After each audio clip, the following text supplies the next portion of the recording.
Good morning बच्चों। Good morning sir. Board पे क्या लिखा हुआ है? रू और रू। ये रे में किसकी मात्रा है? ऊ। इसमें भी ऊ की मात्रा है। ऊ की मात्रा है, छोटे ऊ की मात्रा, और ये क्या है? बड़े ऊ की मात्रा। आ की मात्रा लगाएंगे कै में, तो क्या बनेगा? का। यदि मैं ए की मात्रा लगाऊंगा तो क्या बनेगा? यदि से में मैं ओ की मात्रा लगाऊंगा तो क्या बनेगा? देखिए अब हमारा प्रश्न चल रहा है ऊ और ऊ। अपने सामने है वन पे। अब पे में मैं ऊ की मात्रा लगाऊं तो की मात्रा है वो नीचे लगेगी, पैरों में क्या लगेगी? और इसी प्रकार में पे में बड़े ऊ की मात्रा लगाऊंगा तो ऊ, ये छोटी ऊ की मात्रा हो गई और ये बड़े ऊ की मात्रा हो गई। अब मैंने उतार लिया रे। क्या उतार लिया? और इसमें हमें जैसे पे में ऊ की मात्रा लगाई उसी प्रकार रे में आपको छोटे ऊ की मात्रा लगानी है। तो मैंने रे में छोटी ऊ की मात्रा लगा दी, ठीक है। और उसी प्रकार रे में मैं बड़ी ऊ की मात्रा लगा देता हूँ। क्या ये सही है? नहीं सर। बताओ, कभी आपने देखा है कि ऐसा रे के अलावा ऊ की मात्रा सभी वर्णों में कहाँ लगती है? नीचे पैरों में। लेकिन रे के साथ कभी आपने ऐसी मात्रा कभी नहीं देखी होगी, क्योंकि ये तरीका क्या है? गलत है।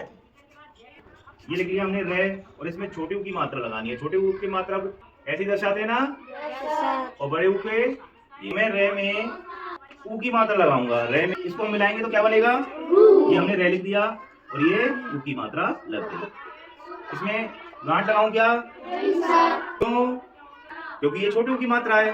गांठ किसमें आएगी? बड़े ऊ की में। मैं इसको हलंत को काट दूं तो ये ऊ इसमें जुड़ जाएगा क्या? नहीं सर। स्वर हमेशा आधे वर्ण में ही जुड़ता है, वर्ण में ही ऊ जुड़ेगा। उसी प्रकार रे में हम बड़े ऊ की मात्रा लगाएंगे तो कैसे बनेगा?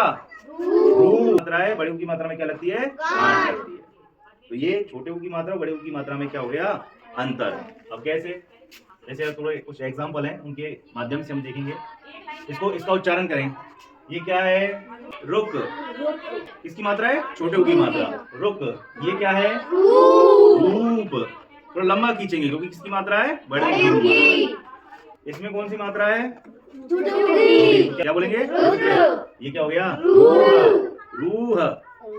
ये क्या है? रुझान। और ये क्या है? रूठना। ये क्या है? रुपया।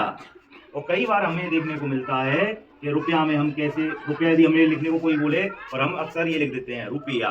यदि रुपया नहीं होता, क्या होता है? रुपया। ये शब्द कैसा है? गलत, क्योंकि इसमें कौन सी ऊ की मात्रा है? क्या रुपया में बड़ी ऊ की मात्रा लगती है? नहीं सर। कौन सी लगेगी? छोटे ऊ।